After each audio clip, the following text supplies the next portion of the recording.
Thanks everybody for coming out to our monthly lecture series. So this is being hosted by the Canadian Association for Equality. We do a monthly lecture, usually at the U of T, sometimes at Ryerson, sometimes here at our facility now that we have one. So about the facility, this is the Canadian Centre for Men and Families. We've been operating since the end of 2014, just getting underway with a number of programs and services earlier this year, so still quite new. Always looking for support from volunteers in the community. That interests you, you can let me know. This brochure, be sure to take before you leave. I'll leave some copies here, and there's also ones on the shelf there by the door. It goes into some of the programs and services that we have here, which include legal aid, peer support, free counseling. All the programs we do here are free of charge, and a fathering program, which we're going to be starting in the next couple of months. You can also visit our website, equalitycanada.com, or menandfamilies.org. The latter website is the one for the programs and services that we offer here. How many of you are first-time attendees at one of our events? A lot of new faces. Terrific. Well, welcome. If you have any questions afterward, you can come up to me or Malcolm, or Jeff as well. Actually, they're all board members. I'd be happy to answer any questions that you have. We're also hoping that there will be a bit of a discussion after Alan's remarks, so maybe we'll get to know some of you a little bit better. There's also a sign-up sheet by the brochures on that shelf, so if you want to get emails about the next events or any of the other announcements and updates that we send out roughly once every week or two, there's not a lot that we will bombard you with, and you can just drop your name and email address on the form. Okay, thanks for joining us. Malcolm. Okay, thank you. As Justin said, I'm Malcolm. I'm a board member for CAFE, and tonight we have Alan Fournier, who's an expert, lived through the subject we're going to talk about. One of the, I suppose, like many of you in the audience here know, we had a bit of a problem with the Toronto Pride Parade, but then we were allowed to march in the York Pride Parade, and one of the criticisms was, well, what programs do you have? And I think it was a valid point, and we are a very, very young center, and we're just getting some programs off the ground. And some of the research I did into the subject of gay fathers, because we are a men's center. All men are welcome here, and we'd like to take on some of the issues that affect all men. And so I did a bit of a research into some of the programs for gay fathers or gay fathers to be, and just right around the corner behind me there, you can see 333 Sherbourne, the health center. They actually do offer a program on the second floor. They have an LGBT parenting program, which is part of what's called the Rainbow Health Coalition, and they run that in conjunction with the group called the 519, which runs out of 519 Church Street. And they run what's called, a program what's called Daddies and Papas to Be, which is a 12-week program. It sounds fairly comprehensive. And what they do is they go, it's once a week for 12 weeks, and they go through all the different steps to do, having to do with being a gay father and the problems some gay men might have becoming a father. There's also a group called the Gay Fathers of Toronto, which is affiliated with them, but it's more of a web presence. And they've been around since 1978, which is a very long time, 35 years. And they've mostly moved, from what I can gather, to the internet. And they have a Yahoo chat session once a week where you can join up. And they actually limit the membership, I believe, to a certain number, because there's actually quite a big demand. It's a much broader topic than society in general would think about that it is. It's not a sort of marginalized little topic. There's many issues surrounding this. And there's also a very good website called Gays with Kids, which is run by two Toronto men. Well, they're moving to New York, unfortunately. But they've started it's just gayswithkids.com, and it's a very positive website, and you can get a lot of information from there. And at CAFE, we have a program that we're starting called Fathering After Separation. And one of being the Center for Men and Families, like being a father is a very important part. Children need fathers, whether they're gay or straight. And so, everyone's welcome to join up with this program. After separation, many fathers have a lot of problems sometimes due to the court, sometimes due to personal issues, sometimes due to monetary issues. Staying in touch with the children. Sometimes it's very hard when you're in a place like that after a separation to have the resources. It seems in a lot of cases there's quite a bit of bias against fathers in the court. That's the program. And one of the things we hope tonight's sort of discussion will give us some ideas on how we can better help the community and be more of service in this regards.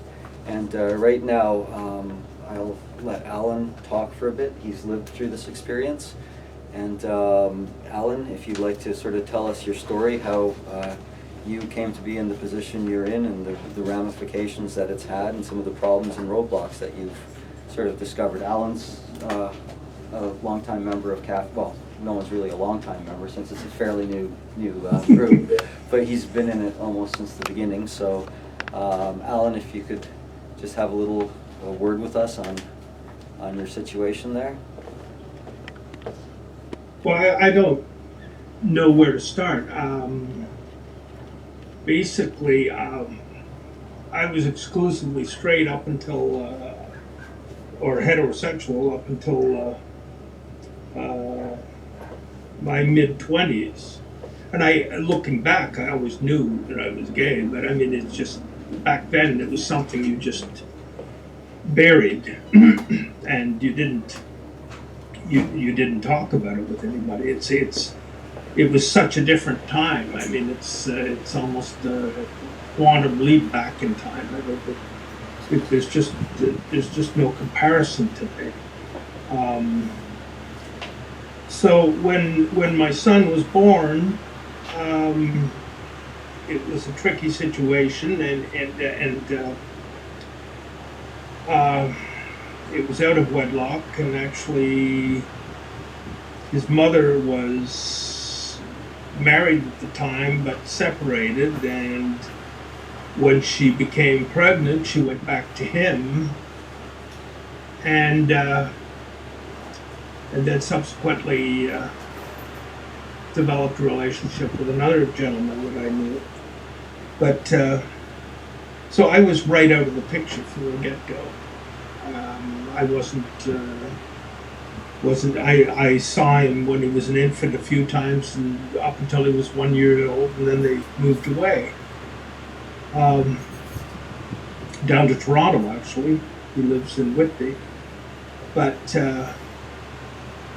since that time, about 12 years ago, when he was in his latter 20s, I decided that I would get in touch with him.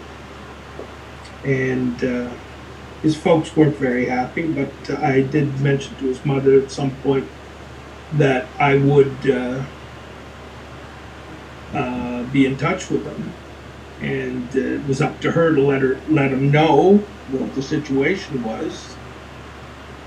And she chose not to. So they weren't upset when I came back into the picture, but I lived 27 years and without him, or 26 years, and there's not a day I didn't think about him, and there's not a day I wish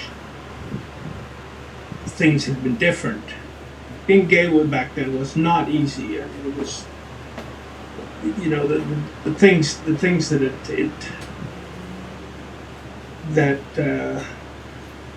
the effects it had on me. I mean, that was one of them. Is that I had to give them up. There was just no way. Well, even back then, I mean, fathers had less rights than they do now. So it was just, you were out of the picture. There's no DNA or anything like that. So, but I'm back in his life, and the first time he saw me, he threw his arms around me, and I just about dropped. I didn't expect him to embrace me the way he did, and it was really beautiful. I've now got 2 grandchildren, beautiful grandchildren, and I'm in touch with them every week. Um, and you know, that was just one. I mean, my life hasn't been that easy. I've had a lot of challenges, but that was the one, probably the most beautiful thing that ever happened to me in my life was having a son. And I think I'm very, very fortunate, and his parents raised him so well. I mean, I was just amazed at what a fine man he is. But basically, that's it. I mean, as far as the reason I bring, how it relates to my sexual orientation, because I was very nervous about that being the line he would draw once he found out that I was gay when I got in touch with him. And it didn't faze him in the least. So, because there still is a fair amount of homophobia around, especially with young men. Right. So I was quite. Well, you worked relieved for the government, when right? You worked for the government in Ottawa, and would you not say there would have been a bit of a taboo about being gay, even as a federal employee, back in that time? Oh yeah, up until the '80s, you could get fired from the federal government, and they found out. I mean, it was as I mentioned before. I had a friend who worked for a member of parliament in the I think he was a conservative member who word had it he was gay, but this friend who worked for him was not. But they did a security check, and he put me down as a reference, and when the RCMP came over to my place to interview me, it's one of the first question they asked was, have you any reason to think he could be compromised? And I said, I'm not sure what you mean. And the first thing that came out was, well, do you think he's gay? And that was the security checks that the RCMP used to do right up until the 80s. So I mean, it was, and that's not that long ago. No, it's not. So we've come a long way in the past 30 years, but it used to be that, if you were gay in the public service, you could be fired for it. And don't forget, when I was 21, you could still do 10 years in prison in this country for a homosexual act. Back up until 1969, you could, I mean, on the books, it was a maximum of 10 years in prison until Trudeau took it off the books. But, so when I say there's been a quantum leap in thinking over the past 40, 50 years, it really is amazing. It's gone from, I mean, when I was in my teens, it was a fate worse than death. I mean, I remember sitting there thinking, like, how, why me, And then the next thing I know, when I'm in my mid-20s, both me and my brother, who had both been exclusively heterosexual in our activities up until then, both came out. Me in my late 20s, he in his mid-20s. So, and apparently it's not abnormal that, in large families with a lot of boys, there can be one or more gay sons. I'm not sure what it is. There's a theory about testosterone in the womb, but who knows? But,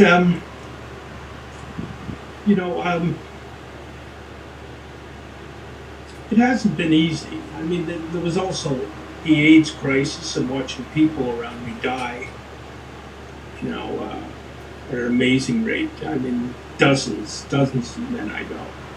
Just, and people forget that sort of male homophobia, to me anyhow, is another form of misery. That's all. Do you have friends who are gay and also fathers? Like, would you have been? Do you also have? You said you have like a lot of friends in the community. Do you know any other men that are fathers? I know quite a few gay fathers. One who's a former teacher of mine in high school has 5 children. And another one who's a best friend of mine who died about 10 years ago from cancer had 4. So there's been a lot of them. But some of them stayed with their wives. I mean, some of them loved their wives, even though they were gay. So it was,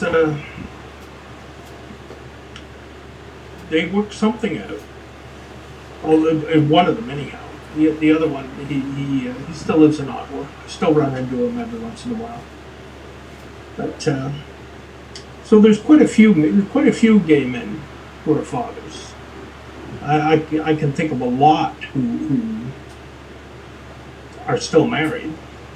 Right. But they're more in my age group. They come from a time when it was, you just didn't. You didn't come out. There was just no question about it, unless you wanted your life ruined. Anyhow. I guess did any of them at the time when they were younger and were becoming fathers? Did you know of any support groups in the Ottawa area? Well, I googled that there are support groups for gay parenting, and I know that there have been specific groups for gay fathers going right back into the 90s and the late 80s. As to, I don't live in the city anymore. I live in a little village north of Ottawa in Wakefield, Quebec, and so I don't. Although I know quite a few gay men in Ottawa, I don't have anything to do with the organized gay community per se. But there are, I know of quite a few gay fathers, more than most people would think, because a lot of them, as I say, not only minor but younger fathers too, who are either gay or bi. But everybody. I mean, gay men want children too, obviously, because they're opting for it now. So I think a lot of them entered into heterosexual relationships so that they could have children. Compared to like when you were younger and you became a father, I suppose the stigma, although there still is a considerable stigma about being, gay and being a gay father, particularly, I suppose. But you've seen it lessen over time, I would imagine. And would you, as you say, you're not involved with the organized gay community in Ottawa, but do you see like a lot of men who are gay and who are fathers who are not particularly involved with the organized gay community? Actually, I think the majority of gay men aren't involved with the organized gay community. I know myself, most men that I know, except for a few, are not involved in the organized gay community. I mean, they're out and everything else, but they just don't,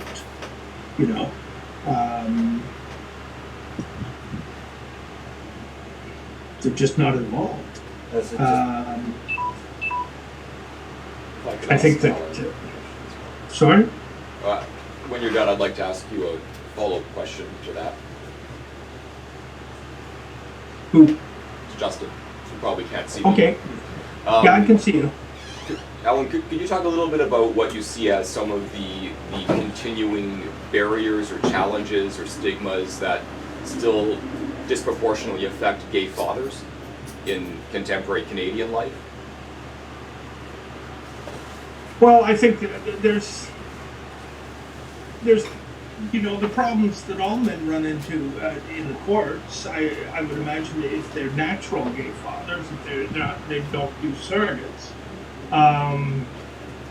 Up until recently, it was difficult to adopt. I mean, things have changed in the past 10 years, but prior to that, it was very difficult for gay men to adopt because, of course, gay men can't bear children, so, or men can't bear children, so there's that aspect that doesn't work for you unless you could find a surrogate or somebody who's willing to, somebody who's willing to carry for you.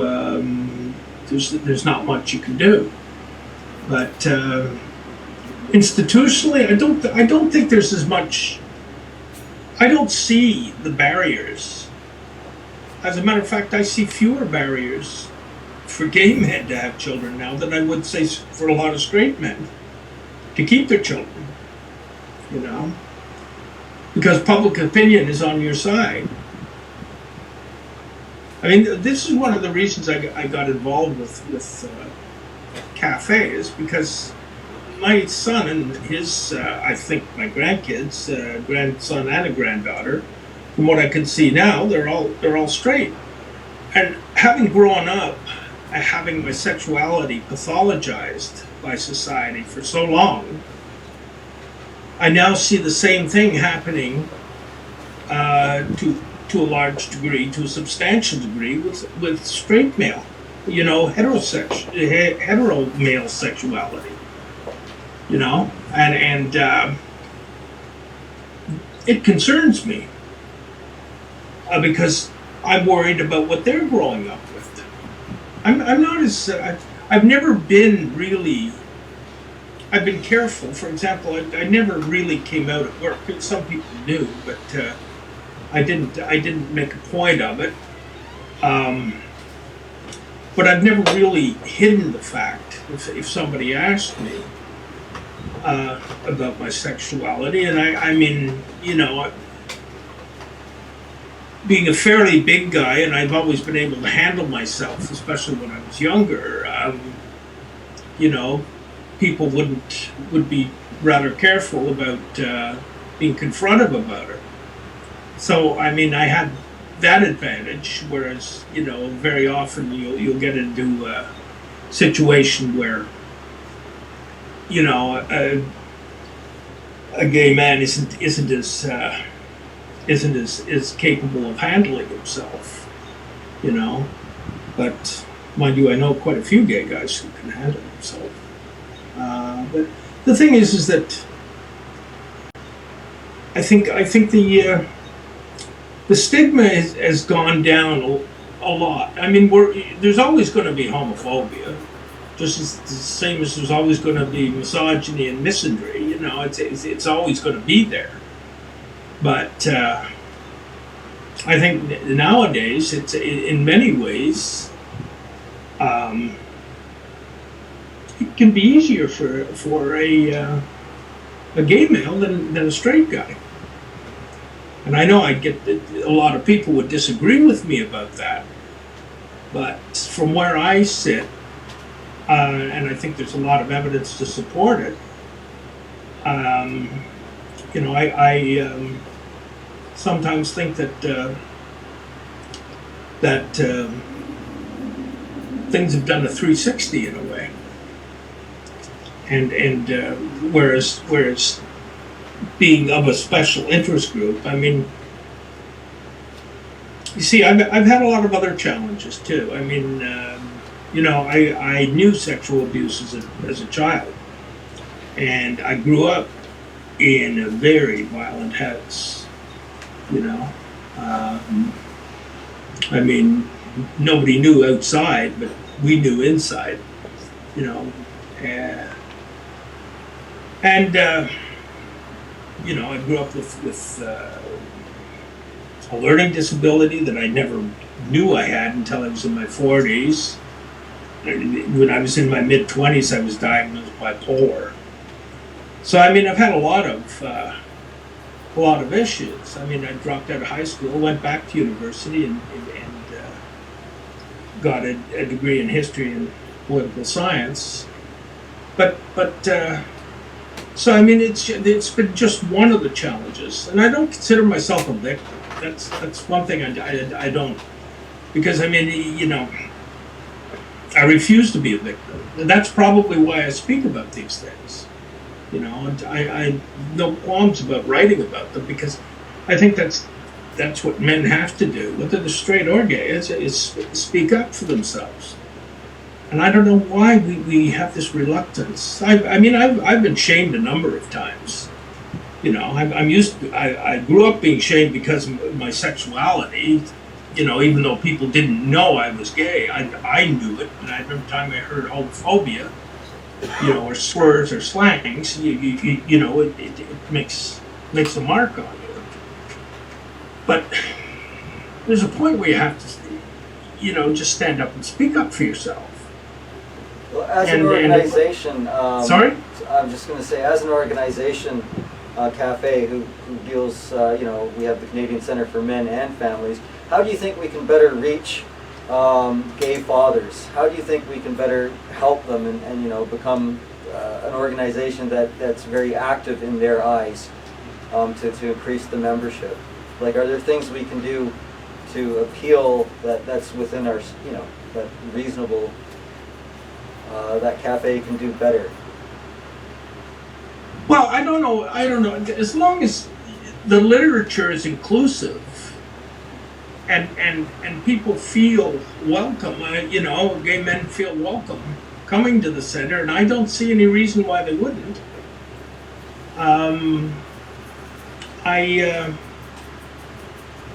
You know, I think that's all you can do. And I'm sure you probably had gay fathers in there already, you know, or by fathers. It's just that, for the most part, I've found that most gay men have a tendency still to keep their sexuality to themselves. They don't, you know, they don't wear it on their sleeve all the time.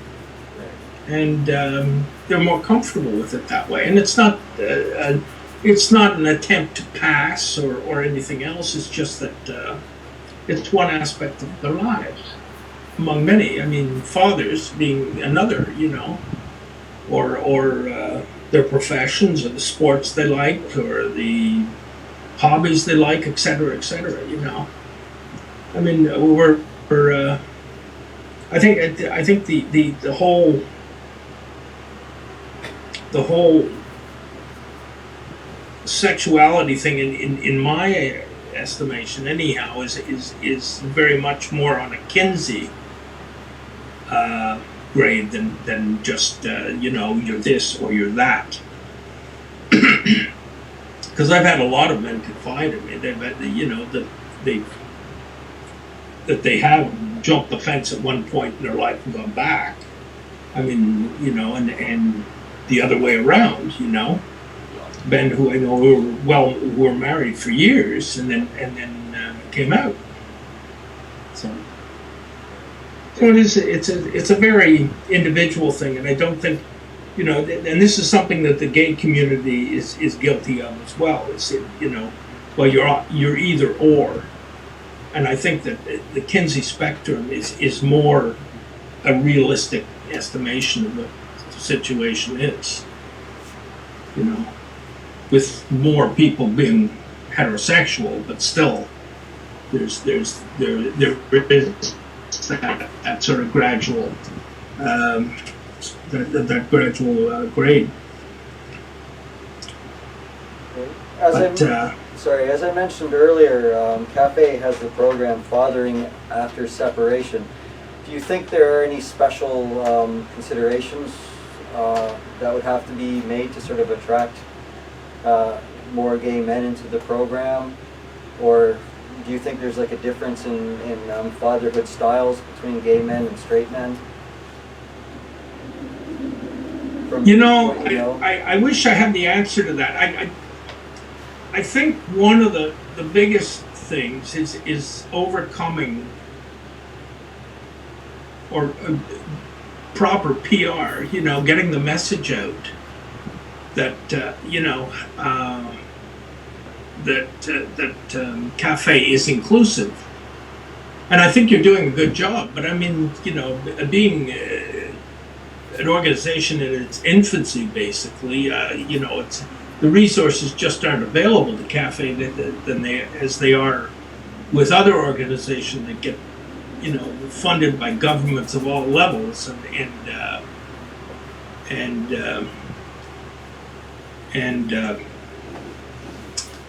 and supported the way they are.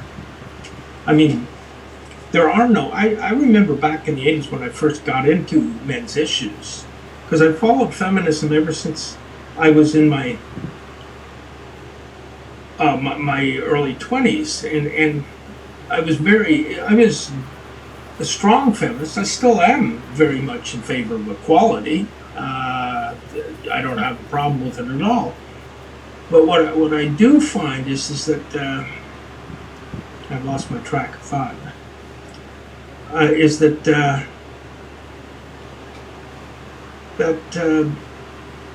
there was nothing. There were no supports for men back then.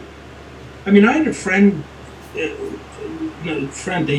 knew him. He was a physician here in Ottawa, who got into trouble mainly because he had a relationship with a woman he shouldn't have had a relationship with, and she accused him of touching the kids.